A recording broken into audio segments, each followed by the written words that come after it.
Hi friends, అందరికీ నమస్కారం.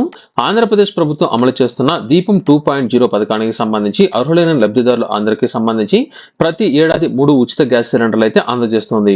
ఇందులో భాగంగా మనకు ఇప్పటివరకు 4 ఉచిత గ్యాస్ సిలిండర్లు అయితే పంపిణీ చేయడం జరిగింది. ఇకపోతే ఈ యొక్క 2026-2027 ఆర్థిక సంవత్సరానికి సంబంధించి 5వ విడతకి సంబంధించిన పేమెంట్ అయితే విడుదల చేయవలసింది. ఈ యొక్క పేమెంట్ అనేది ఇంకా చాలా మందికి అయితే రాలేదు. దీనికి సంబంధించిన అప్డేట్ కోసం ఎవరైతే ఎదురు చూస్తున్నారో వారికి సంబంధించి ఒక అప్డేట్ అయితే చెప్తాను. దీనిలో భాగంగా కొంతమంది లబ్ధిదారులకు పేమెంట్ అయితే విడుదల చేయడం జరిగింది. అలాగే దీపం 2.0 పథకానికి సంబంధించి మీ యొక్క పేమెంట్ స్టేటస్ అనేది ఏ విధంగా చెక్ చేసుకోవాల్సి ఉంటుంది, మీకు ఇప్పటివరకు ఎన్ని విడతల పేమెంట్ అనేది పడిందో ఏ విధంగా చెక్ చేసుకోవాలో ఇప్పుడు నేను మీకైతే చెప్తాను. మనకు తాజాగా ఉన్న కీలక అప్డేట్స్ కనుక చూసుకున్నట్లయితే ప్రతి సంవత్సరం మనకు 3 ఉచిత సిలిండర్లు అయితే అందజేస్తారు. అది ఏప్రిల్ 1వ తేదీ నుంచి తర్వాత ఏడాది అంటే మనకు ఏప్రిల్ 1వ తేదీ నుంచి తర్వాత సంవత్సరం మార్చి 31వ తేదీ వరకు ప్రతి 4 నెలలకి ఒకసారి ఒక సిలిండర్ మనకైతే అందజేస్తారు. అయితే ఈ యొక్క సిలిండర్కి సంబంధించి మీరు బుక్ చేసుకున్న తర్వాత ఖచ్చితంగా మీరు ముందుగా పేమెంట్ అనేది చేసిన తర్వాత సిలిండర్ డెలివరీ అయిన 48 గంటల్లో దీనికి సంబంధించిన పేమెంట్ అనేది నేరుగా మీ యొక్క బ్యాంక్ ఖాతాలో అయితే జమ అనేది అవుతుంది.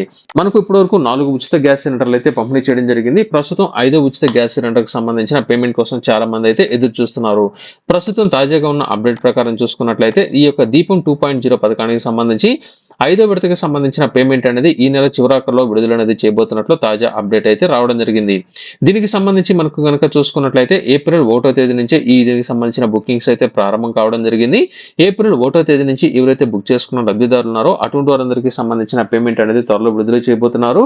మనకు 2026-2027 ఆర్థిక సంవత్సరానికి సంబంధించిన బడ్జెట్ నిధుల్లో దీనికి సంబంధించిన పేమెంట్ అనేది ఇంకా విడుదల అనేది చేయకపోవడంతో ఈ యొక్క పేమెంట్ అనేది ఆలస్యం అనేది అయినట్లు.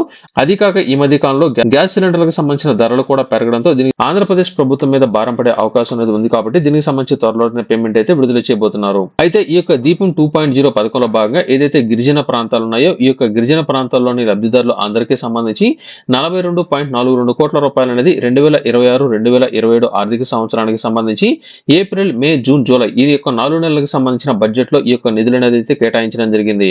వెంటనే ఈ యొక్క డబ్బులు అనేది గిరిజన ప్రాంతాల్లోని లబ్ధిదారులు ఎవరైతే ఉన్నారో వారి యొక్క బ్యాంక్ ఖాతాలో డబ్బులు అనేది అయితే జమ చేయబోతున్నారు. మనకు ఏప్రిల్ నెల నుంచి ఈ యొక్క 5వ విడతకి సంబంధించిన పేమెంట్ అనేది విడుదల అనేది చేయాలి కాబట్టి ఏప్రిల్, మే, జూన్, జూలై ఈ యొక్క 4 నెలల్లో ఎవరైతే సిలిండర్ అనేది బుక్ చేసుకుంటున్నారో అటువంటి వారందరికీ 5వ సిలిండర్ కి సంబంధించిన పేమెంట్ అనేది అయితే విడుదల చేయబోతున్నారు. ప్రస్తుతం దీనికి సంబంధించి చాలా మంది మీకు సంబంధించిన స్టేటస్ అనేది చెక్ చేసుకోవాలనుకున్నట్లయితే ఈ యొక్క లింక్ నేను మీకు డిస్క్రిప్షన్ లో అందజేస్తున్నాను. ఇక్కడ మీకు సంబంధించిన రేషన్ కార్డ్ నంబర్ అనేది ఎంటర్ చేసి ఇక్కడ ఈ యొక్క క్యాప్చర్ మీరైతే తప్పులు లేకుండా ఎంటర్ అనేది చేయండి. నేనైతే తప్పులు లేకుండా ఎంటర్ అనేది చేస్తున్నాను. ఒకవేళ ఈ యొక్క లింక్ అనేది మీకు వర్క్ అనేది కాకపోయినట్లయితే మీరు డైరెక్ట్ గా వాట్సాప్ లో మన మిత్రులు కూడా మీరు హాయ్ అనేది మెసేజ్ పెట్టినట్లయితే దీపం 2.0 పథకాన్ని సెలెక్ట్ అనేది చేసుకున్నట్లయితే మీకు సంబంధించిన రేషన్ కార్డ్ నంబర్ ఎంటర్ చేసినట్లయితే మీకు సంబంధించిన స్టేటస్ మీరైతే చెక్ చేసుకోవచ్చు. ఇక్కడ చూడండి మనకు 2025 12వ నెల అంటే డిసెంబర్ నెలలో వీరికి సంబంధించిన 4వ సిలిండర్ కి సంబంధించిన పేమెంట్ అయితే విడుదల అనేది అయితే చేయడం జరిగింది. ఆ తర్వాత ఇప్పటికే కనుక చూసుకున్నట్లయితే 5 నెలలు అయితే గడిచిపోవడం జరిగింది. ఇప్పటికే వీరికి సంబంధించిన పేమెంట్ అనేది 5వ విడతకి సంబంధించిన అంటే 5వ సిలిండర్ కి సంబంధించిన పేమెంట్ అనేది విడుదల అనేది కాలేదు. దీనికి సంబంధించిన స్టేటస్ అనేది అయితే చూపిస్తుంది. ఎవరికైనా సరే 5వ విడతకి సంబంధించిన పేమెంట్ అనేది పడిందా లేదా అనేది డిస్క్రిప్షన్ లో మీరైతే కామెంట్ అయితే చేయండి. ప్రస్తుతానికి మాత్రం చాలా మందికి 5వ విడతకి సంబంధించిన పేమెంట్ అనేది అయితే పెండింగ్ లో ఉంది.